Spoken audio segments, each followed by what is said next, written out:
درود پاک پڑھیں۔ اللہم صلی علی سیدنا و مولانا محمد معدن الجود والکرم و آلہ و صحبہ و بارک وسلم۔ صدر محترم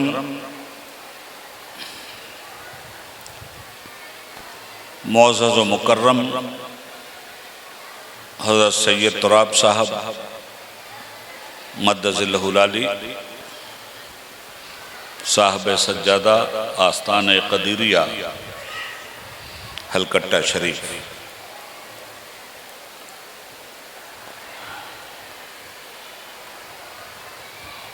کرسیوں پہ تشریف فرما علماء ملت اسلامیہ و علماء دین ملت، اس خانقاہ میں اس مجلس مبارکہ کے تحت فیوز و برکات حاصل کرنے والے بزرگوں، ہم عمر ساتھیوں، نوجوان دوستوں، پردہ نشین ماؤں اور بہنوں،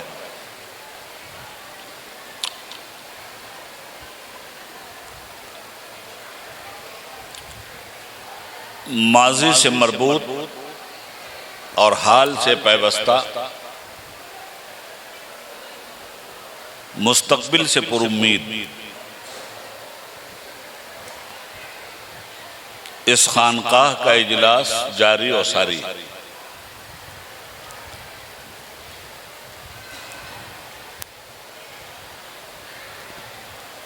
دن بھر کی دیگر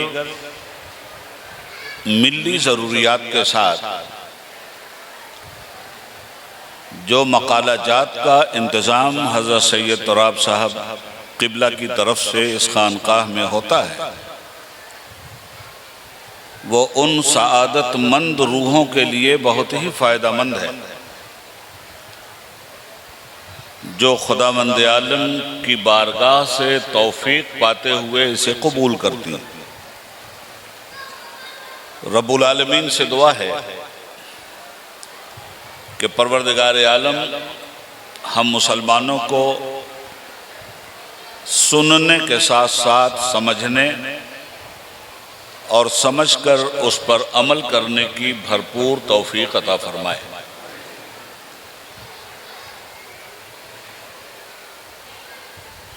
عجیب و غریب معاملہ ہے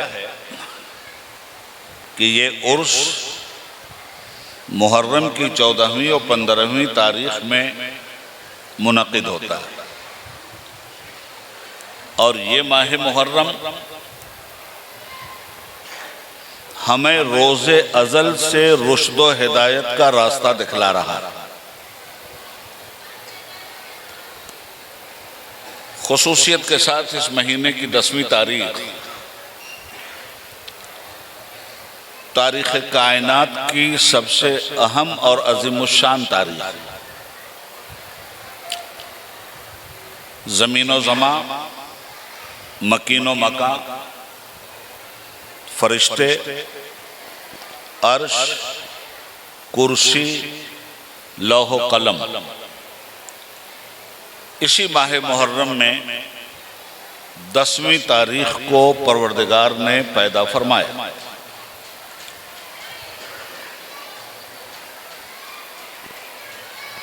رشد و ہدایت کے جتنے بھی ستارے آفتاب نبوت و ماہتاب رسالت بن کر آسمان ہدایت پہ جلوہ گر ہوئے، ان میں سے اکثر و بیشتر کی تاریخ واقعات و حادثات کی شکل میں اسی ماہ محرم کے ساتھ وابستہ ہے۔ حضرت ابراہیم خلیل اللہ علیہ السلام کا آگ میں جانا، نار نمرود کا شعلہ سرخ لہرانا، اور قلنا یا نارو کونی بردم و سلامن علی ابراہیم کا نعرہ آسمان کی طرف سے فرشتوں کا لگانا، صحیح سالم اس آتش نمرود سے بچ کر نکل آنا، سیدنا ابراہیم علیہ السلام کی زندگی کا یہ واقعہ بھی اسی محرم کی 10ویں تاریخ سے منسوب ہے۔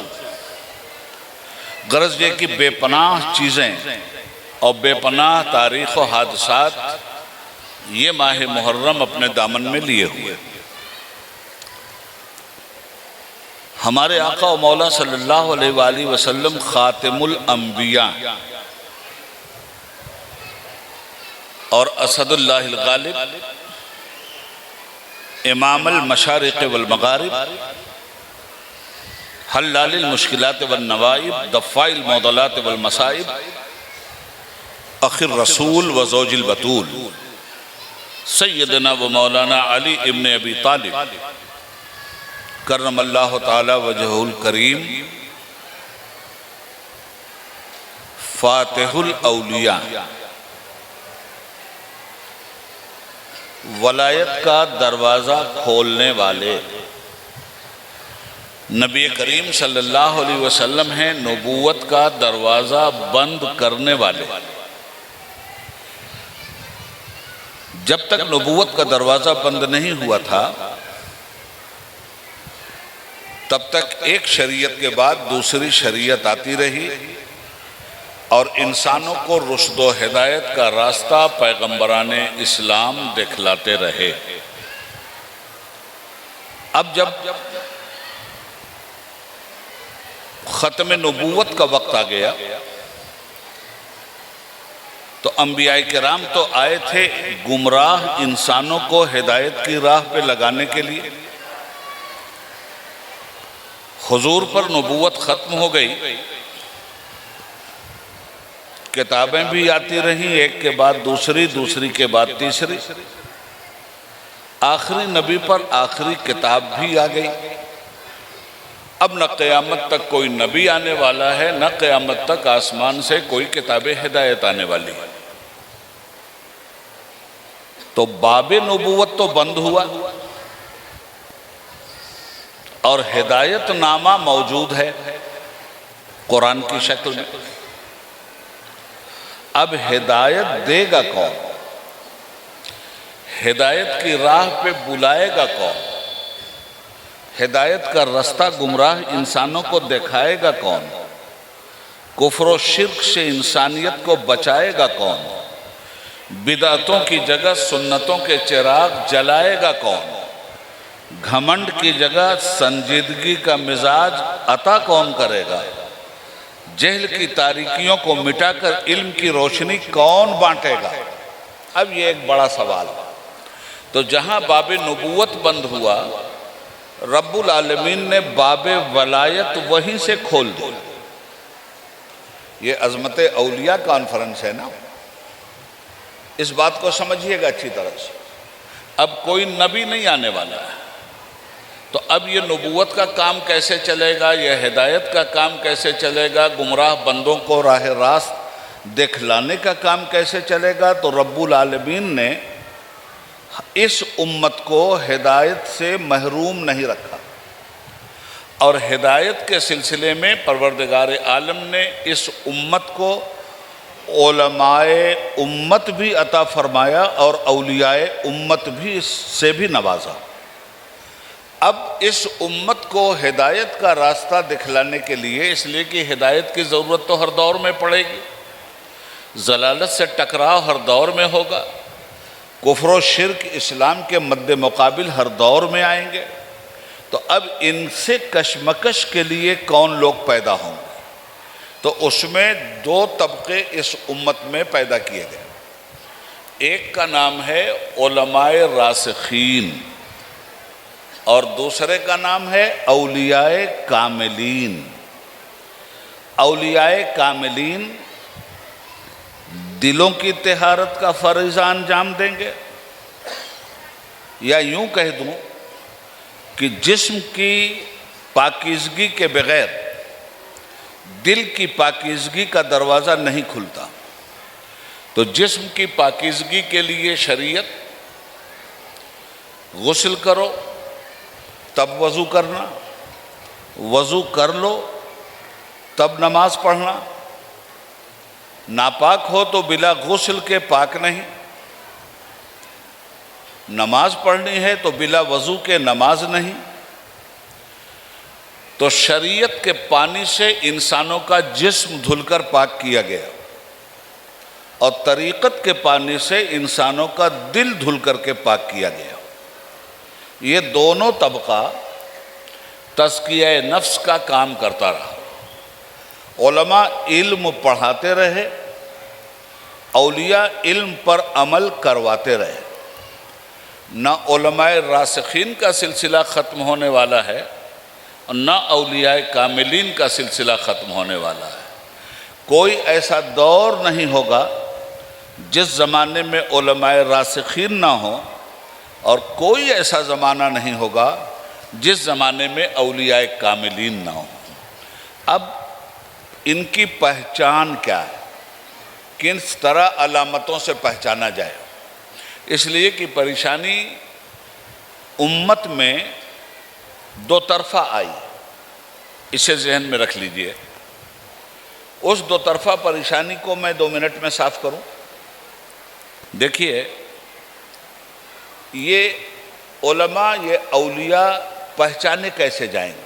امت کو چلنا ہے انہی کے پیچھے، اور امت کے لیے ہدایت کا سبب بھی یہی ہے، کوئی دوسرا راستہ بھی نہیں۔ ولی نبی نہیں ہوتا، مگر مظہر نبی ضرور ہوتا ہے۔ ولی رسول نہیں ہوتا، مگر سایہ دیوار رسول ضرور ہوتا ہے۔